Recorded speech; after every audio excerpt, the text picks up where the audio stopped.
happened? Because that's an interesting story in itself. I mean, we were sharing that story yesterday a little bit.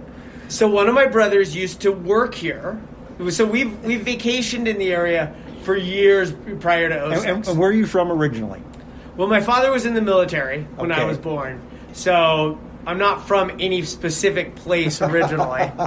But my deepest roots are in the South Bay, the San Francisco Bay Area. Okay. So down near San Jose. So we were living there, and we were vacationing in the deserts, and Death Valley really captivated us. And my brothers together and individually, we'd go on road trips and seek out desert locales, and my brother Aaron was down here one year so many times that the operator recognized him and offered him a job. And he's like, sure. He and a buddy of ours, and so they came to work for him, and they worked for him on and off over the years, and so that's how we got to know kind of the ins and outs. Aaron's a really hard worker, and so he ended up doing everything here, and kind of getting an idea of what the scope was. And Jerry really needed to sell. His health wasn't great, and the actual landowners, they wanted to sell. They had wanted to sell initially to him, but that fell through. So they were pretty motivated to sell. So it was just a matter of trying to find a price that we felt like the business would support. Sure. And so we ended up buying the place and talking my dad into it. We kind of had a family trip down here, and really enjoyed the desert. And my dad was like, "Okay, I get what you guys are talking about. I get why you guys are going down." Okay. We had to stop for just a minute because business called. And all of a sudden you got busy and you guys are shorthanded, so you had to take care of your paying customers, which is very important. Where we left off, Ben, was your family came out here quite often, and you and your brother help me with his name. Aaron, thank you. We brought some of my other brothers down here, and my dad, and it was the first time that my dad had really seen the region, even though those boys have been coming down here for a while. And then he finally got what we loved about the area, because really at first sight, you love it or not. I mean, it's either for you or it's not. It's just, it just hits you so strong. The beauty, the raw beauty of this place. So my dad was like, okay, I can see what you guys are talking about now. So you're hitting them up for wanting to buy this already. It had been the subject of campfire discussions, pipe dreams for a while, but now we were interested in talking turkey, and so we got my dad involved, and then it still took us about 2 years of negotiation, because we were negotiating with the operator. And it was just really weird. We actually ended up having to go to the landowner and shake that loose in order to make the whole deal happen. And so it took us a little while, because we'd make an offer on the published price, and then the operator would come back with a counter offer that was higher than his published asking price, and it was like, what's going on? But like I said, we finally got things in motion and signed the deal in late February 2006, and March 1st 2006 we took over operations, and it's that first year is a little bit like that first year of having a child. You just don't remember any of it. Personally, I think it's nature's way of making sure you have more kids. Understood.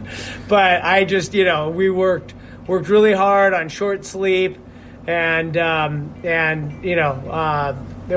was a lot of deferred maintenance here. In fact, the day after we bought it, the health inspector showed up to shut the restaurant down. Really? Yeah, there had been some orders that he'd given that had just been ignored. And Inyo County doesn't like to shut businesses down, but they also don't like public health hazards. So yeah. Did they take into consideration you're the new owners and I had talked to the health inspector beforehand to kind of get an idea of what we would be up against when we hit the ground, and he was like, "Oh, you're Ben," and so he was like, "Well, considering you guys are taking this over and you haven't had much time, I'll give you guys a month. I'll be back. Great. These are the things that I want to see, some action taken on. Obviously, you're really busy. These are the have-to-haves. These are the things I'd like to see. These are the things I need you to get to at some point in time." Mm-hmm. And so it was, that was great that he gave us that kind of leeway and the time to make some change that needed to happen here. Well, just so people know what you're dealing with here, I mean, the term off the grid sometimes is overly used. A lot of times off the grid to people means I've only got 2 bars of cell service on my phone. Yeah. You guys are really off the grid. Yeah, I mean, we might be in one of the most remote locales in the lower 48. Well, for example, where do you get your electricity?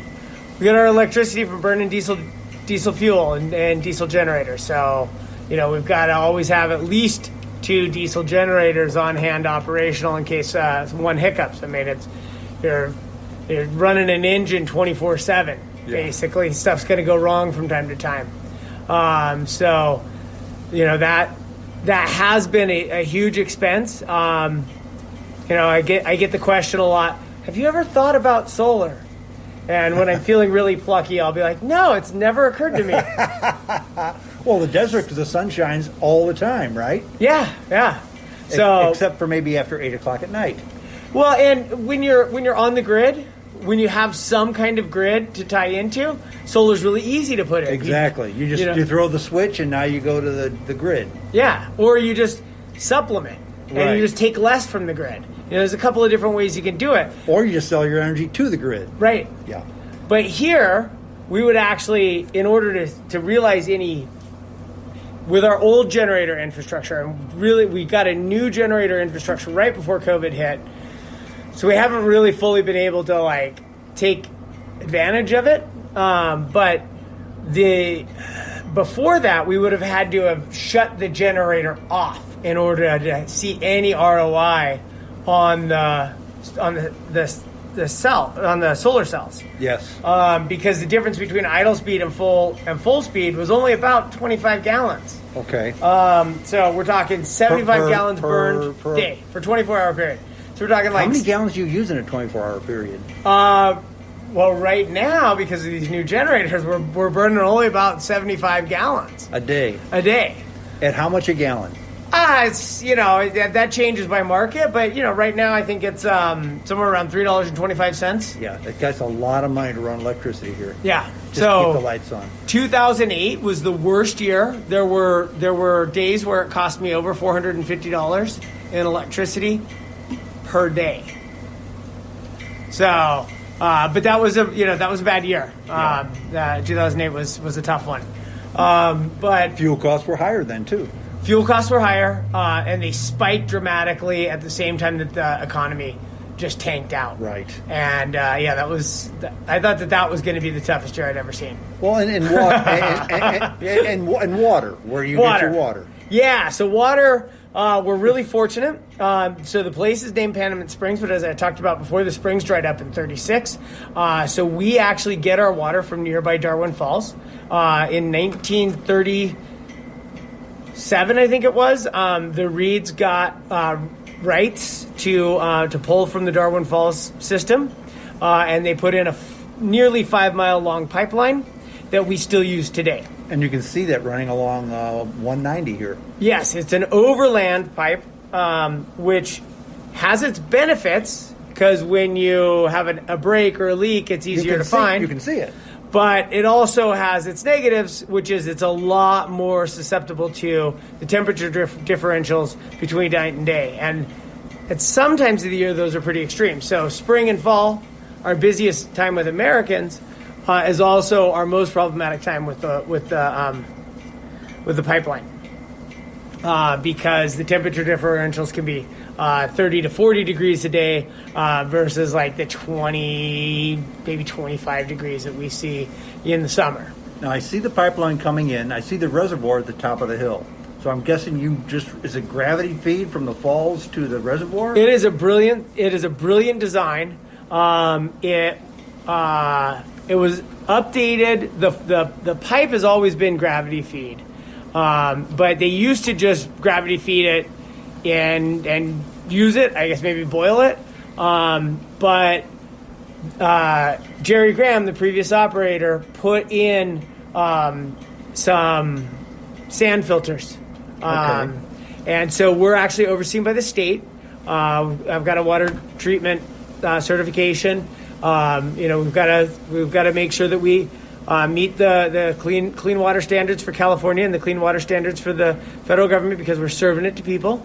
So what comes out of here is fully potable water. Fully potable water, and really actually some very tasty water. A little high on the pH, but that seems to be the rage right now. You can go into the store and buy 8.4, 8.3. Ours is just naturally 8.2. So at no extra charge. At no extra charge, electrolytes included. Very good. But yeah, so that's 5 miles of overland pipe to bring the water here to the property, and then cutting edge technology for the 1800s, but still actually really useful still the best technology for us based on the variable flow through that pipe. It's sand filtration, and then it goes through a chlorination pump that chlorinates based on the flow that's coming out of the filters, which is based on the flow coming from the canyon, and then that goes into the reservoir that you see. So and no chance of the falls drying up. Well, they've been going for a while, and they go pretty strong. Okay.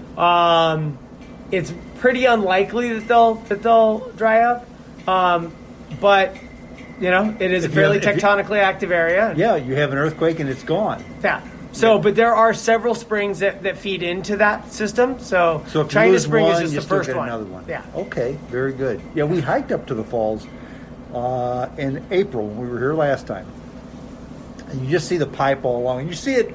It's funny because the pipeline will run, and then there's all kinds of growth underneath because drip, drip, drip. At least just a little bit, but enough to bring the flower and fauna alive. Yeah. And some of that is if it ain't broke, don't fix it. Sure. Because when you're talking about 5 miles of gravity feed pipe, you fix an area here, now all of a sudden the pipe loads up a little bit more. Change your resistance. Change your pressure. Yep. You change the weight, you change the balance, and you can cause a problem somewhere else. Yeah. So if it ain't broke, don't fix it. We say a lot in relation to the pipeline. Do you have to walk that pipeline every once in a while? Yeah, mostly we take motorcycles. Okay. Like a little 250 or something. Okay. The 125 is pretty good for it too, because we'we've got a road that goes pretty much directly beside that pipeline, all the way up to where we collect below the falls. Yeah. So. It just takes so much money just to keep this place running. Oh, it does. My overhead's just insane. And then communication. So we've talked about water, we've talked about power. But communications are tough too. There's no lines coming into this place at all, underground or overground. You have satellite phone, I believe, right? Right now we're doing IP telephony over satellite. Mm-hmm. But we've got one phone. And that's down at the gas station. At the gas station. That's who I talked to when I make the reservation. Yep. So it doesn't work all the time. Yeah, your website even says, "Hey, if it doesn't work, we don't always have service. Try back again, please." Yeah. And I've done that before. No one answers. It doesn't work. So I call back half an hour later, and someone picks it up. It works great. Yeah. It's just an amazing place. The fact that you've done so much with just this, and you've got brand new cabins now. Yeah, I mean they're a few years new. I call them new. Yeah, they're in relation to everything else around here, they're spanking new. But yeah, we had those. Actually, we contracted them to